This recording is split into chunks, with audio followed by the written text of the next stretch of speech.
Maravilhoso é Jesus, da minha vida a luz, pois me salvando, me perdoando, para Sião me conduz.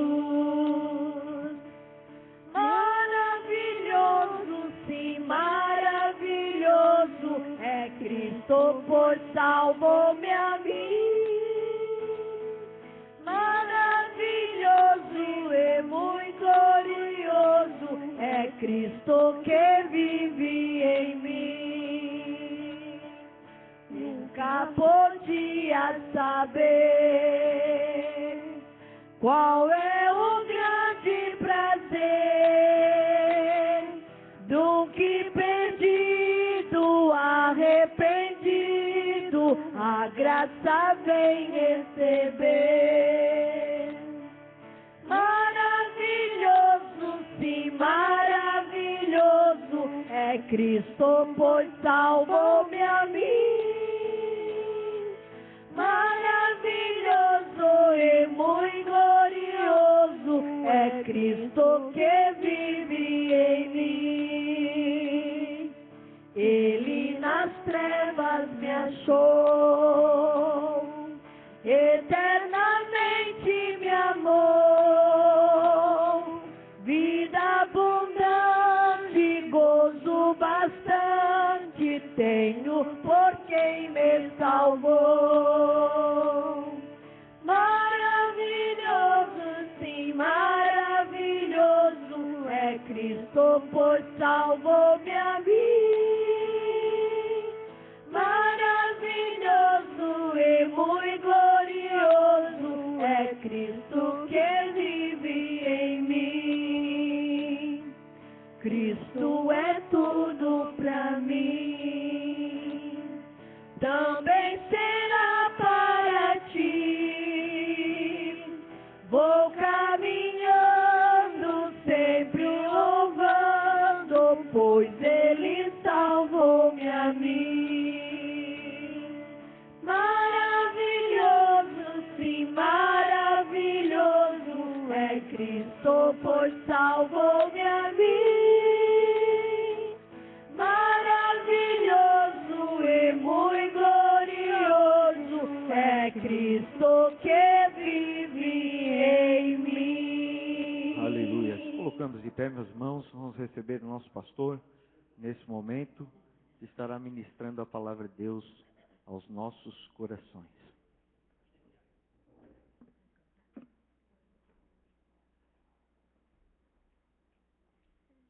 A paz do Senhor, meus irmãos. Jesus é bom. Apocalipse capítulo 3. Nós estamos estudando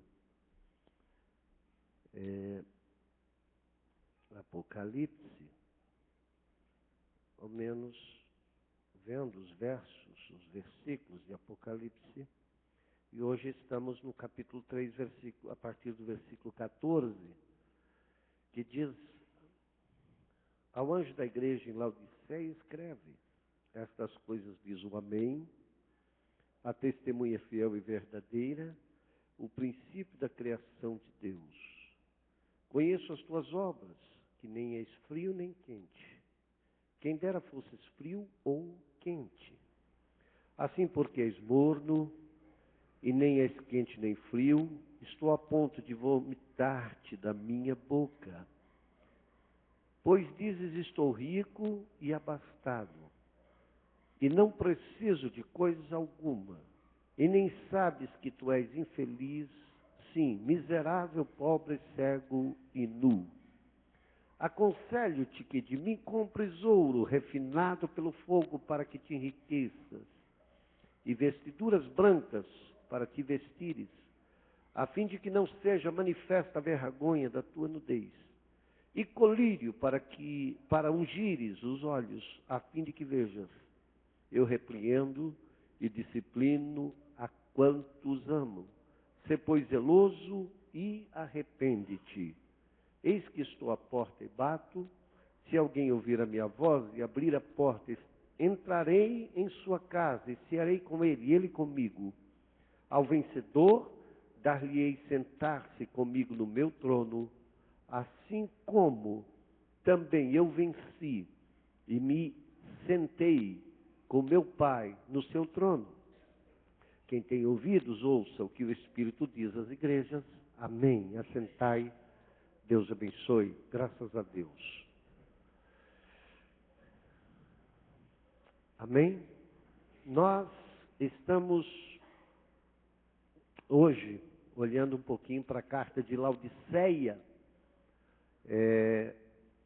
a 7ª carta, não é? A 7ª igreja.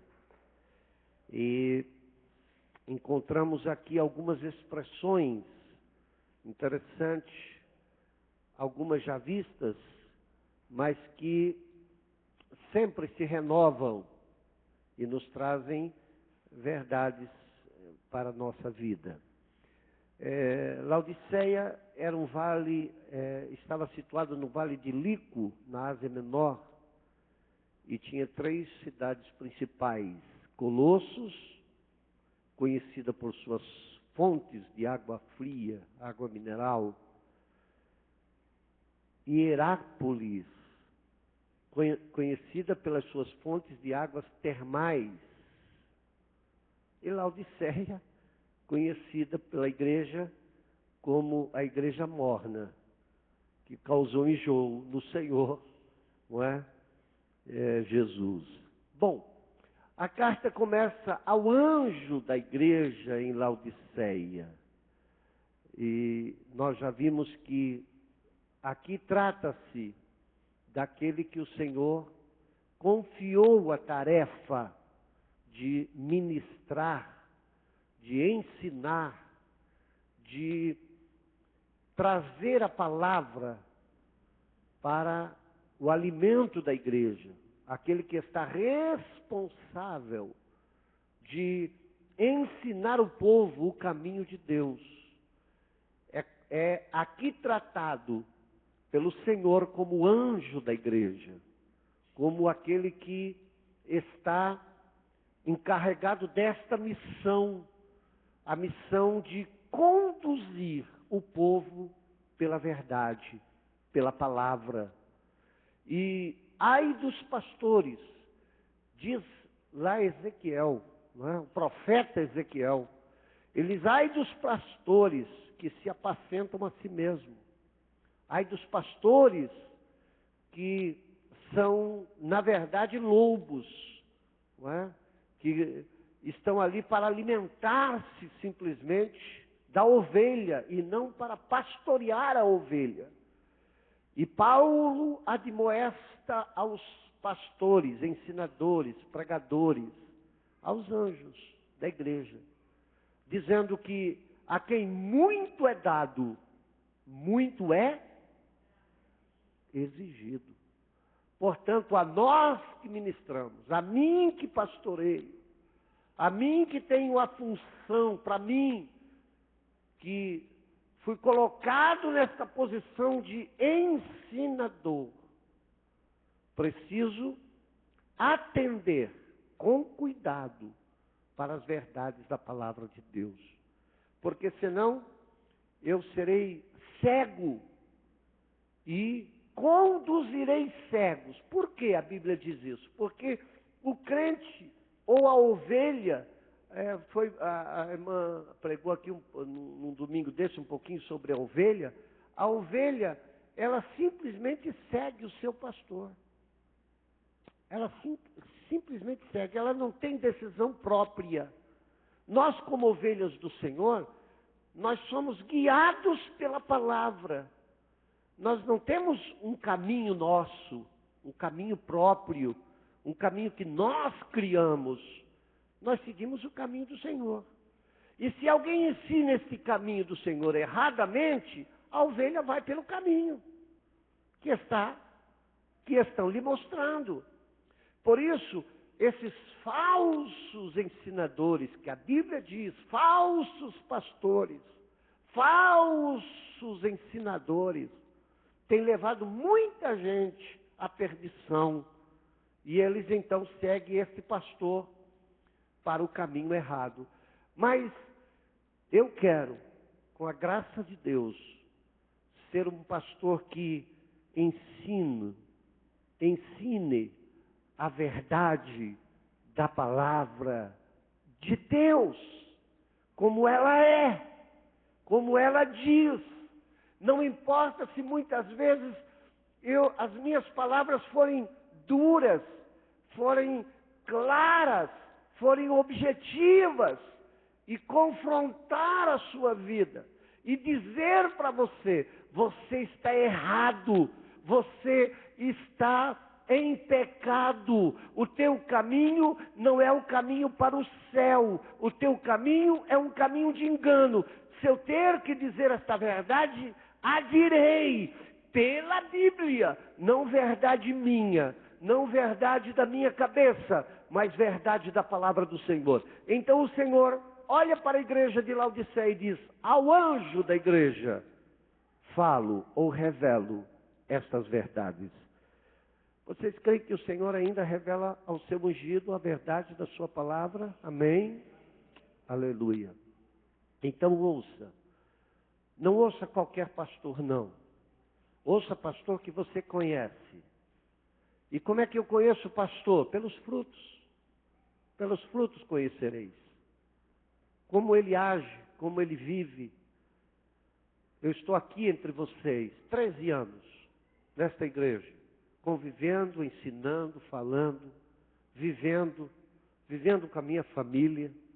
Olhe para a minha vida. Veja como eu ando. Veja como eu ajo. Veja como eu sou no comércio. Veja como são minhas contas aí, se eu pago direitinho minhas contas. Examine. A Bíblia diz: pelos frutos conhecereis. Veja se aquilo que eu ensino eu faço. Eu ensino para vocês oração. Procure saber se teu pastor ora. Eu ensino para vocês santificação. Procure saber se teu pastor anda em santificação. Pelos frutos conhecereis. Ao anjo da igreja. Amém, meus irmãos? Bom, Laodiceia, o Senhor faz questão de pontuar e de dizer, não é, ao anjo da igreja em Laodiceia. É específico, determinado. Porque o Senhor é assim. Quando o Senhor tem para dizer algo, o Senhor não manda recado. Eu acho interessante que tem algumas pessoas que, principalmente quem gosta muito de profecia, ou anda atrás de profecias, não é? Eles, qualquer profecia, eles tentam adaptar para si, não é? Aí, Jesus falou comigo, e ele falou assim, mas alguém diz: não, mas ele disse isso. Não, mas pode ver que aqui encaixa, e aí ele vai tentando se encaixar nas palavras. Ei, Deus não manda recado. Se ele quiser falar contigo, ele fala. Se ele quer te dizer alguma verdade, ele diz. Ele é Deus, ou ele não é Deus. Ou ele não pode dizer a verdade para ti. Então, não te confunda, não. A revelação maior que Deus tem para nós está aqui. A sua bendita palavra. A Bíblia. Este livro que para muitos é só letra, mas para nós é verdade viva, porque o Espírito Santo vivifica em nossos corações esta verdade revelada, chamada Bíblia. Ok? Laodiceia, uma cidade específica, um lugar específico, uma igreja específica, uma mensagem específica. Algo que precisaria ser mudado, que precisaria ser corrigido naquela igreja. E o Senhor se dirige a ela. Eu acho interessante que o Senhor então começa a dizer, abra sua Bíblia aí, Apocalipse, vamos lá botar Apocalipse 3, verso 14. 3 e 14. Ao anjo da igreja em Laodiceia, estas são as palavras diga lá, Amém. Amém. É interessante essa palavra, parece tão pequena, tão comum. Está está já no nosso contexto como uma palavra tão comum, mas ela encerra em si algumas verdades. Primeiro, no começo, ela tem a afirmação de verdadeiro. Amém. Quem é verdadeiro? Amém. Porque é verdadeiro. E quando encerra, quando nós dizemos amém por ouvir alguma coisa, ela tem a conotação de afirmação. Quando você diz, quando eu estou pregando aí, você diz aí desde o banco, amém, você está dizendo assim seja. Eu concordo com essa verdade, pastor, eu concordo com isso. Hein? Então quem está falando? O amém, aquele que é verdadeiro e aquele que concorda com o que diz, que sabe o que diz, que quando diz algo que é confirmado, que é real. Ele não inventa nada, ele não assusta, ele não cobre também, ele revela. E ele então encerra dizendo, é assim mesmo, é verdadeiro. Ela também significa autoridade final. Amém. Está dito, está selado.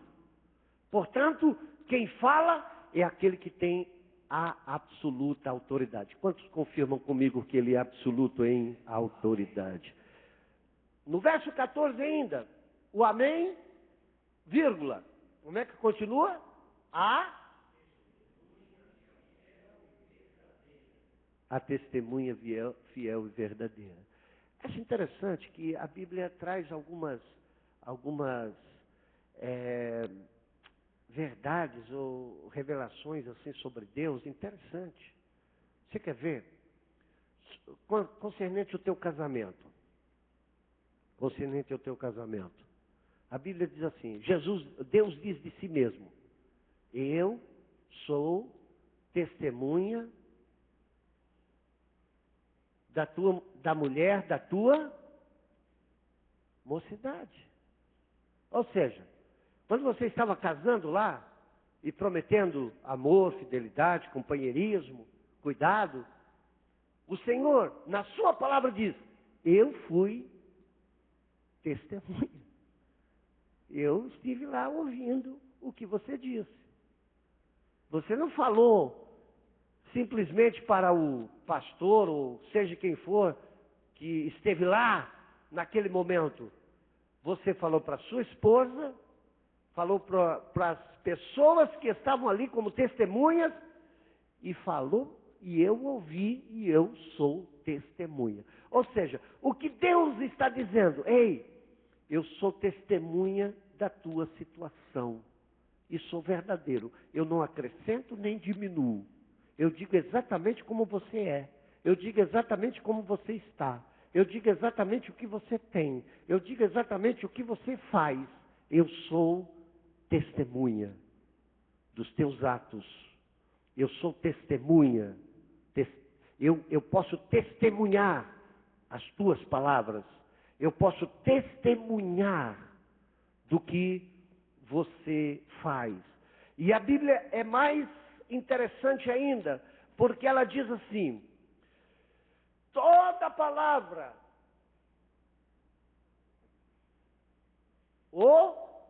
ociosa, nós teremos que dar conta diante de Deus. As tuas palavras são testemunhadas por Deus. Os teus atos são determinados ou testemunhados por Deus.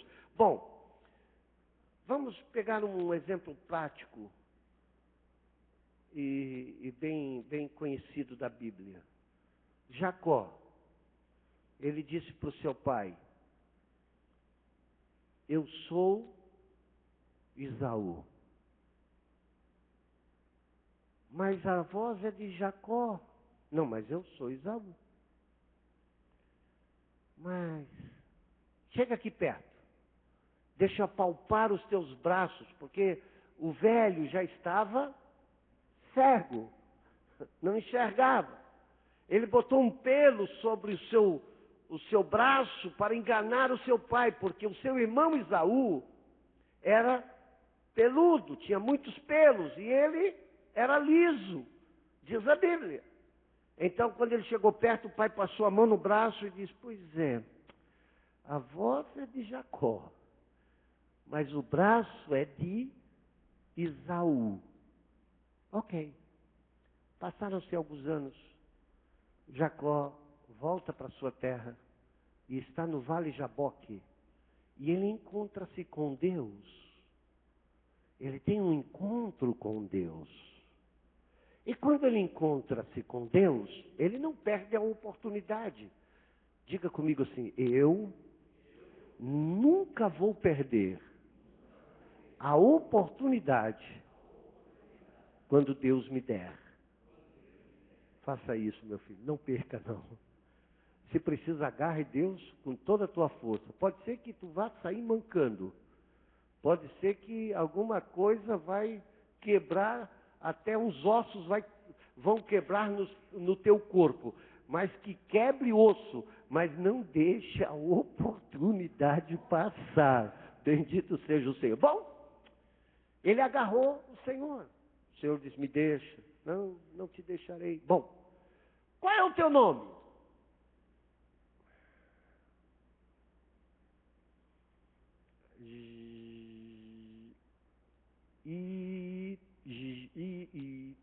Como é que eu vou dizer? Não vou poder mentir. Eu sou testemunha, eu vi quando tu nasceu, Jacó. Não vem para cá dizer que tu é Esaú, porque eu vi quando tu estava sendo entretecido no ventre da tua mãe.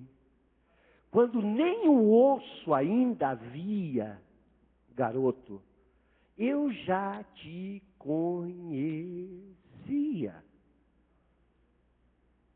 Foi eu que te formei. Então não vem para cá dizer que é Esaú, porque eu sou testemunha do teu nascimento, da tua formação. E eu vou te dizer mais ainda, garoto. Antes da fundação do mundo, eu já tinha propósito na tua vida, garoto. Então, qual é o teu nome? Meu nome é Jacó. Ok, eu vou mudar o teu nome, porque teu nome é enganador mesmo, mas eu vou mudar. Ei, ele é testemunha. Quantos podem louvar a Deus por esta verdade revelada? Agora, continua lá, o verso 14. O amém, vírgula, testemunha fiel e verdadeira, vírgula. Essa versão é boa. Tem versão que diz assim: o princípio da criação de Deus. Essa versão diz, vamos ver junto lá,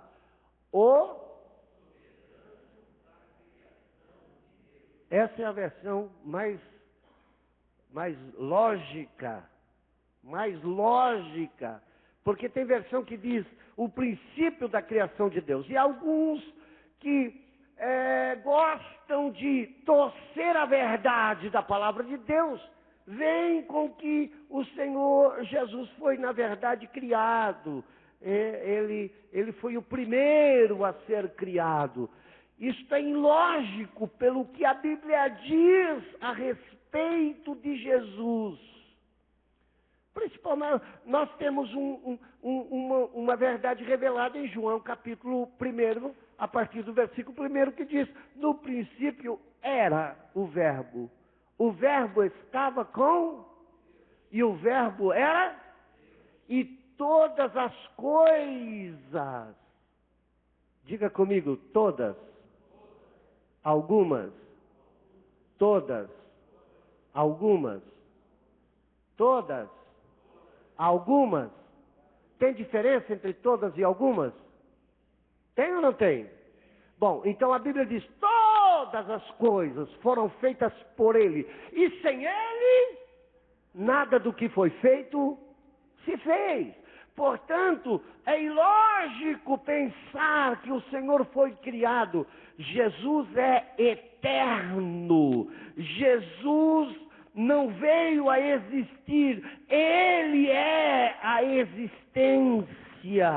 Ele é Deus. E sabe, há uma revelação na Bíblia muito importante nisto, porque você tem que crer nisso. Quantos creem que Jesus é eterno? Quantos creem nisto? Ele não é criado, ele é eterno, ele é Deus, ele é eu sou, conforme a Bíblia diz. Ele é o Deus conosco, revelado pelo anjo a Maria. Nascerá. O seu nome é Emanuel, Deus conosco. Deus encarnado, Deus eterno. Agora, há uma revelação, e para isso eu quero que coloque ali João 8:24. João 8:24. Porque não crer que o Senhor Jesus é eterno é pecado. E tem condenação, se não crer nisto. João capítulo 8 e versículo 24.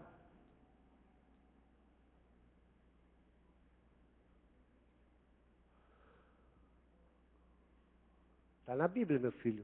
João 8, 24. Diz assim: por isso eu vos disse que morrereis em vossos pecados. Por isso disse que vocês morrerão em seus pecados, se vocês não crerem que eu sou. Ele é ou não é? Ele é o Deus, ele é eterno. De fato morrerão em seus pecados. Portanto, meus irmãos, é muito sério isto.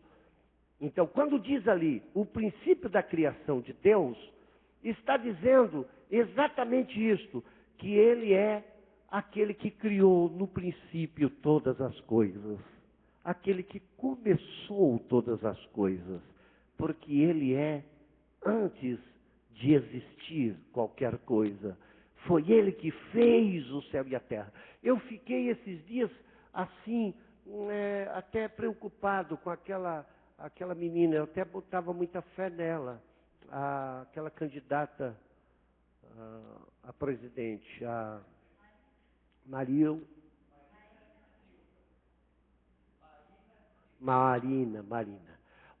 Ela disse que ela crê no criacionismo. Não sei se eu entendi bem isso ali, mas que ela não crê no criacionismo. E quem não crê no criacionismo, que foi Deus que criou todas as coisas, crê que o homem veio da evolução, que o homem veio do Big Bang, que o homem veio do macaco. Queridos, nós cremos que o homem foi criado à semelhança de Deus. Quantos creem assim? Essa é a verdade da palavra de Deus. Bom, verso 15 de Apocalipse. Voltamos ao Apocalipse, porque estamos estudando. Conheço as tuas obras. Queridos, este fato revelado de Deus é algo muito importante para nós. Já estudamos um pouquinho sobre isso, mas o Senhor conhece o nosso trabalho. Ou vamos colocar de uma forma assim muito prática para nós. O Senhor conhece a intenção do teu trabalho, seja ele qual for. Quando você se levanta para fazer algo, o Senhor conhece a intenção do teu coração em falar, a intenção das tuas palavras ao você pronunciar. Às vezes às vezes não, sempre, a gente, quando alguém se ofende um pouquinho, a gente diz assim: eu não quis dizer isso. Você já falou assim? Quantos já falaram assim? Eu não quis dizer isso.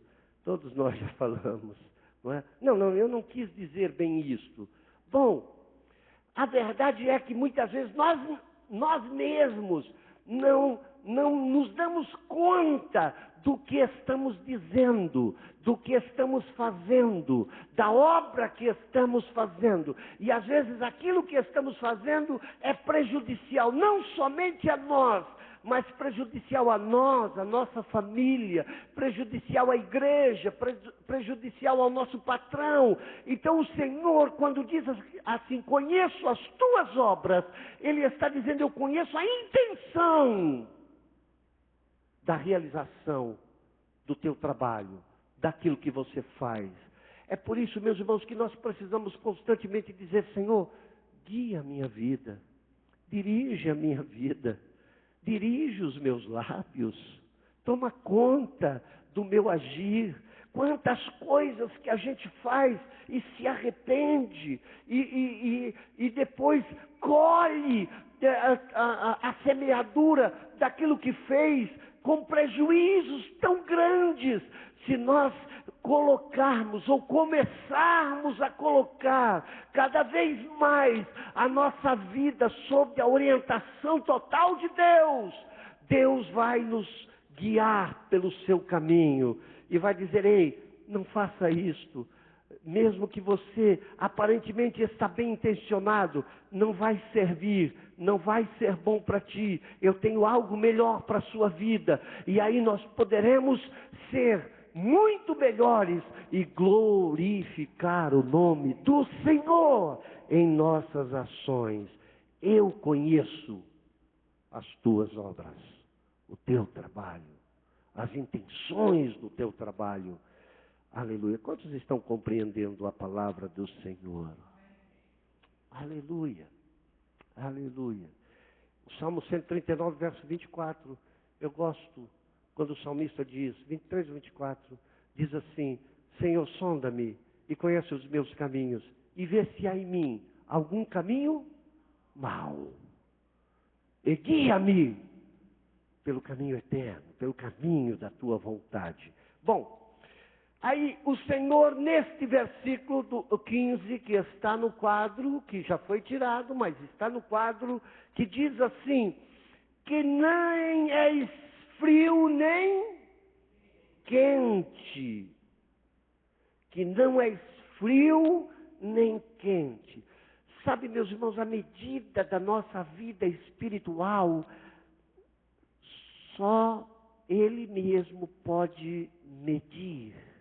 Ele mesmo pode ter exatamente o equilíbrio. E nós precisamos nos focar nesta verdade e estarmos constantemente diante do Senhor para que Ele nos torne semelhante a Ele, segundo o seu coração, segundo o seu querer, buscar dele a graça para sermos conforme a sua vontade. Porque às vezes podemos estar neste estado de frieza espiritual, de mornidão espiritual. Podemos ser mornos. E aí o Senhor ou quer você totalmente para Ele, ou não lhe quer. É verdade isso? Está na Bíblia, é isso? Está ou não está? A Bíblia diz assim, não ameis o mundo, nem o que no mundo há. Porque se você amar o mundo, o amor do Pai não vai estar em você. Aí o Senhor Jesus vem com algo mais forte e diz assim, não podeis servir a dois senhores. Não é possível. Ou você vai agradar um e aborrecer outro, ou vai agradar o outro e aborrecer este. Não é possível servir a dois senhores. Não é possível ser crente e ao mesmo tempo servir ao mundo, ao pecado. Não há combinação. E o Senhor coloca algo aqui, por causa da sua misericórdia. Diga comigo assim: as misericórdias do meu Senhor são as causas de nós. Então diga assim: eu não ser consumido. Então, por causa da misericórdia, o Senhor diz assim: ei, seja quente, porque senão vou vomitar-te da minha boca, vou te rejeitar, vou me afastar de ti. Por enquanto a minha misericórdia te tolera, mas tu tens que tomar uma decisão, tu tens que fazer uma escolha. E aqui que está o segredo, a chave desta carta à igreja de Laodiceia. O Senhor diz assim: oxalá fosses frio ou quente. Então, qual é a chave? A chave é esta: a decisão é sua. A decisão é minha. Sou eu que escolho ser quente, crente, fiel, verdadeiro. Sou eu que tomo esta posição de servir ao Senhor, de ser fiel ao Senhor. Sou eu, ninguém mais. Não adianta palavras, não adianta oração por você, não adianta qualquer outro meio para você ser crente. O único meio para você ser crente verdadeiro é a sua decisão de ser verdadeiramente quente ou verdadeiramente crente. Oxalá fosses. E se você for, então você é de Deus, você tem Deus, você tem a bênção de Deus, você está sobre a proteção de Deus, você está sobre a graça de Deus. Decisão minha e sua. Põe a mão no seu coração e diga: a decisão é minha. Alguns culpam o pastor às vezes. O pastor é culpado. Ou fulano é culpado, ou Beltrano é culpado. Alguns às vezes reparam na vida do outro e se deixam esfriar por causa do ato de alguém, porque alguém está fazendo assim errado, porque alguém está agindo errado, porque alguém não está servindo a Jesus direito e está na igreja também, e ele então, eu vou me afastar. Ei, a decisão é sua de servir ao Senhor, de ser crente verdadeiramente. Oxalá fosses crente, assim tu terás a minha graça, diz o Senhor, diz a sua palavra, diz esta revelação. Agora, diga comigo, o pior pecado é o engano.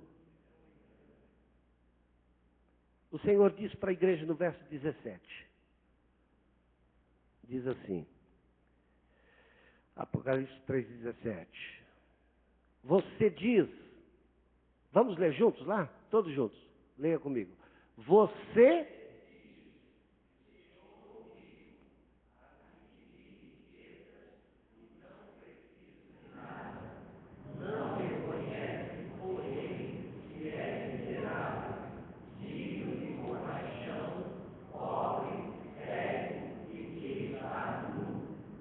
o que isso quer dizer? Isso quer dizer riqueza material? Não. Diga comigo, não. Aqui trata-se de alma, de servir a Jesus. Aqui trata de ser quente ou morno. Aqui trata-se de quente ou frio. Aqui trata-se do espiritual. Que riqueza é esta? Quando nós olhamos o contexto da igreja, nós vemos uma igreja que nasceu sob a graça de Deus, sob a influência poderosa do Espírito Santo, debaixo dos dons espirituais. E aqui que está o grande problema, porque alguns acham, porque são batizados com o Espírito Santo, porque até falam em línguas, porque até choram em algum momento, quando são tocados nesse ou naquele culto, que isto basta, que isto é o suficiente. E às vezes colocam ou fazem aquela oração do fariseu que Jesus estava observando lá diante do altar. Eu não sou como os demais, esses pecadores. Eu sou crente da Assembleia de Deus. Eu sou batizado com o Espírito Santo. Eu choro na igreja. Eu dou o dízimo. Eu vou na igreja periodicamente. Ei, as riquezas de Deus, a graça de Deus, ela é constante e ela é como um dínamo para carregar você. Você é só a bateria que recebe a carga. E como bateria, você pode ter até carga, mas esta carga vai findar. Você usa e ela se acaba, se termina, fica no zero. Se não tiver o dínamo para carregar outra vez a bateria, dínamo é antigo, vamos para a modernidade, chama-se alternador, não é? É mais moderninho, mas eu sou ainda da época do dínamo, eu e o Minelli, nós dois, da época do dínamo ainda. Bom, mas se não estiver ligado à fonte geradora da energia, vai terminar a carga. O que o Senhor está dizendo para ela, quando diz assim, tu és pobre, cego, nu, ou seja, tu não tem nenhuma fonte de riqueza, nenhuma fonte de carga em ti mesmo, tu não tens nenhum poder em ti mesmo, tu não consegue receber nada de ti mesmo. Se tu não estiver ligado em mim, tu és pobre. Se tu não estiver ligado em mim, tu não tem graça nenhuma. Aliás, o Senhor deixou isto muito mais claro lá em João capítulo 15. Lembra? Quando ele diz assim, eu sou a videira verdadeira e vocês são os ramos. Aquele que estiver enxertado em mim, este dá muito fruto. Quem não tiver enxertado em mim, não produzir fruto, ou seja, está secando, corta e lança fora. E sabe, as varas de videira, depois de cortada, não serve nem para fogo. Se você botar ela num fogo, tem uma fogueira acesa, e você botar ramos de videira naquele fogo, você vai acabar com o fogo, porque não presta nem para queimar. Ela não tem valor em si. Agora, quando ela está ligada na videira, ela dá fruto, e dá fruto bom. Ela dá fruto e glorifica o nome do Senhor. Se você está ligado no Senhor, você é rico, você tem ouro, você tem riqueza. Mas se você não estiver ligado nele, você for morno, você é pobre, é cego, é miserável e é nu, diz o Senhor, diz a sua palavra para nós nesta noite. Todos recebem esta palavra? É assim que está na Bíblia. Aleluia. Aí o Senhor diz assim, faça o seguinte, eu vou te aconselhar, faça o seguinte, compre ouro. Como é que se adquire Ouro. Ouro fala de riqueza espiritual. Diga comigo, ouro fala da riqueza espiritual. Como é que se adquire ouro, riqueza espiritual? Buscando ao Senhor em oração. Buscai com zelo os melhores dons. Principalmente o de profetizar. Sabe o que é um dom espiritual? É um adorno. Eu tenho um anel aqui de formatura, uma aliança. Então eu ponho no meu dedo. É um adorno. E um sinal de que eu estudei lá alguns pouquinhos. Ganhei um relógio, botei no pulso. É um adorno. À medida que você busca espiritualmente, você vai ficando enriquecido de ouro, de adornos espirituais. Jesus tem dons espirituais para a sua vida. Jesus tem graça para a sua vida. Jesus tem sabedoria. Quando diz lá Tiago, se alguém tem falta de sabedoria, diga comigo, sabedoria é ouro refinado. Precioso. Ei, enriqueça a tua vida com sabedoria. Como é que eu vou comprar este ouro? É com dólar? Não, não é com dólar. Com dólar você não compra este ouro. É com libra. Libra não é. Euros também não compra esse ouro. Sabe como é que você compra? Fique aqui agora às 10 horas, que nós vamos começar a vigília. E diga, Senhor, me dá sabedoria. Me dá ouro.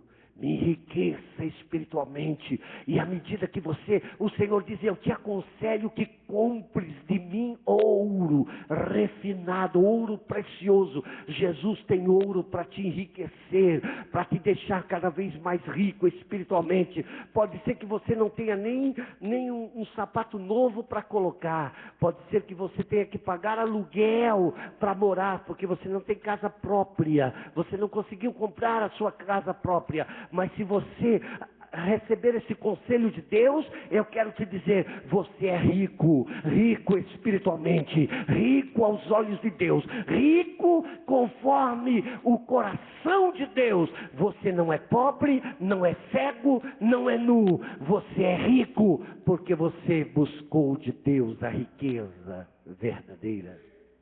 Segundo, vestidos. Diga comigo, vestes. A primeira coisa que alguém, quando torna-se morno, que não perde ou começa a perder a graça de Deus, a primeira coisa é manchar as suas vestiduras. E por fim, perder as suas vestiduras. Porque, meu irmão, nós estamos falando do espiritual. Quantos estão entendendo a palavra? Estamos falando do espiritual.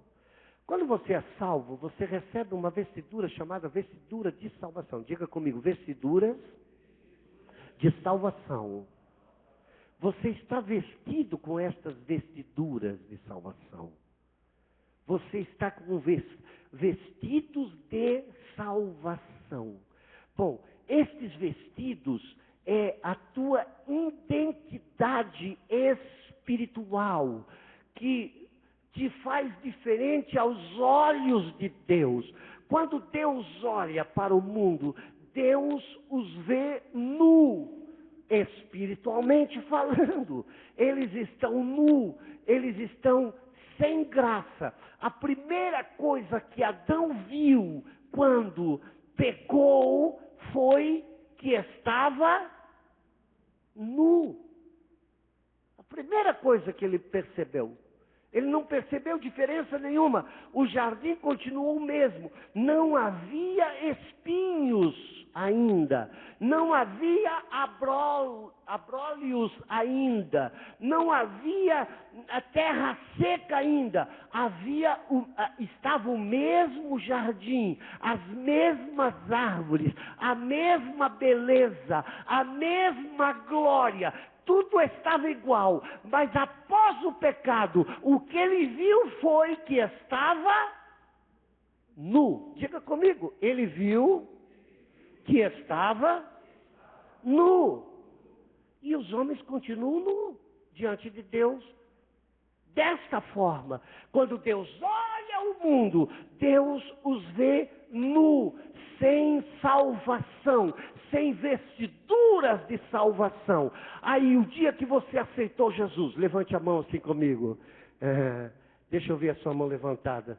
Aleluia. Isso é um ato que a gente faz na Assembleia de Deus. Quando você levantou a sua mão, Jesus deu vestiduras de salvação para você. Diga amém por isso. Você foi vestido de salvação. Mas quando se desconecta de Deus, e aí chega o momento em que Deus vomita, que Deus se afasta, que Deus retira. O que Ele tira de você? A vestidura de salvação. Diga comigo, Deus não retira o seu amor. Diga forte, Deus não retira o seu amor. Deus não retira a sua graça. Deus não retira de perto de mim. Vou explicar depois por quê. O seu Espírito Santo. Ele retira de dentro, mas de perto não. O Espírito Santo, você foi vomitado, retirado. Deus não retira o seu amor de você. Ele continua, o seu amor continua sobre você. A graça dele continua sobre você. O Espírito Santo continua perto de você. Ei, irmão desviado, você pode estar aonde for. De repente, o Espírito Santo vai te dar um cutucão lá e dizer, ei, tu sabe que tu vai para o inferno se tu não voltar para Jesus? E o desviado lá onde ele está diz, meu Deus, tem misericórdia de mim. Deus não retira o seu Espírito Santo. O que Deus retira? Pergunta para mim, pastor, o que Deus retira? Vestidos de salvação. Você fica nu de novo. Não pode entrar no céu, não está vestido. Aí o Senhor traz-nos o ensino de uma parábola, quando ele diz que estavam na festa, e chegou o seu Senhor e diz, ei, como vocês entraram aqui?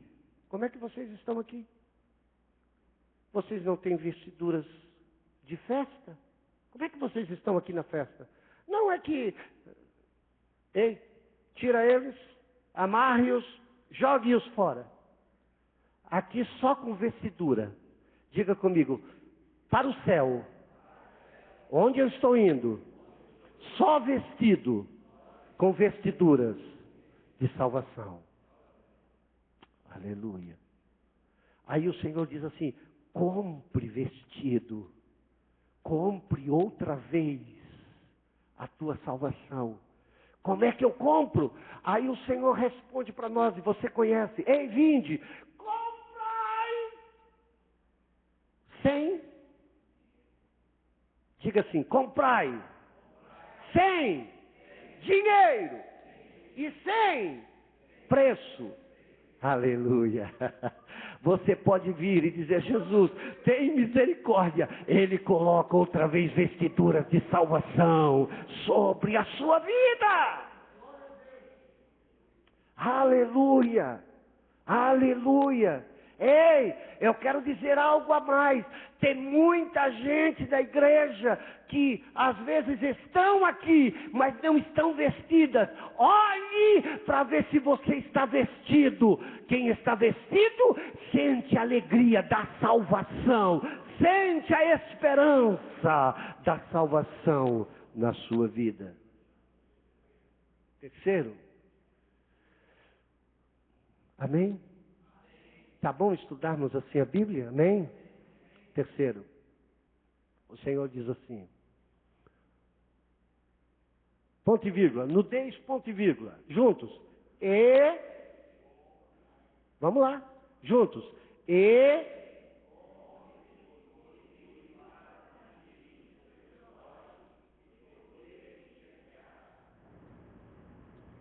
Gente,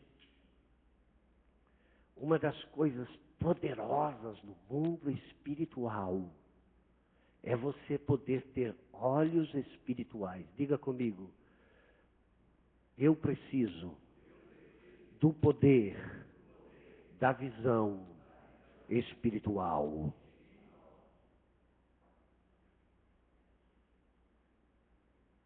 É muito lindo isto que eu vou ensinar agora. Preste atenção e ponha no seu coração. Nós não lidamos com carne. Nós não lidamos com sangue. Nós lidamos com potestade. Você precisa conseguir enxergar isto. Ver espiritualmente isto.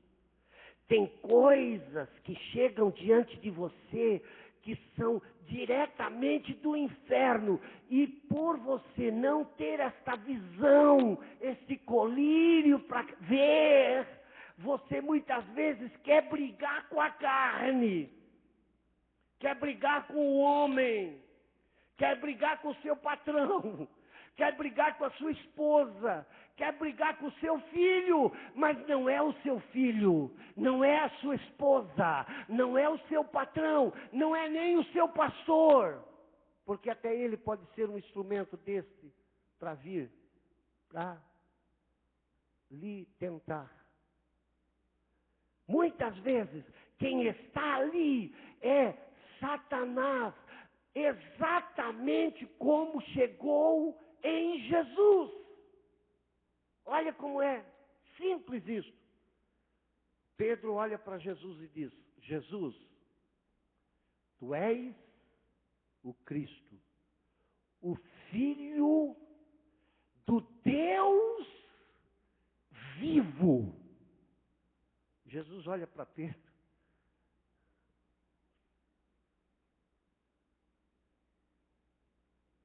Bem-aventurado Barjonas. Bate. Não foi carne, nem sangue que te revelou, mas foi o meu Pai que está no céu que te deu esta revelação, rapaz. Bem-aventurado. Pedrão velho. Pedrão era de Jesus ou não era? Pedro amava Jesus ou não amava? Pedro era companheiro de Jesus ou não era? Pedro defendia Jesus ou não defendia? Alguns metros na frente, Jesus disse: eu vou morrer. Está escrito: ferirei o pastor, as ovelhas se dispersarão. Não, sim.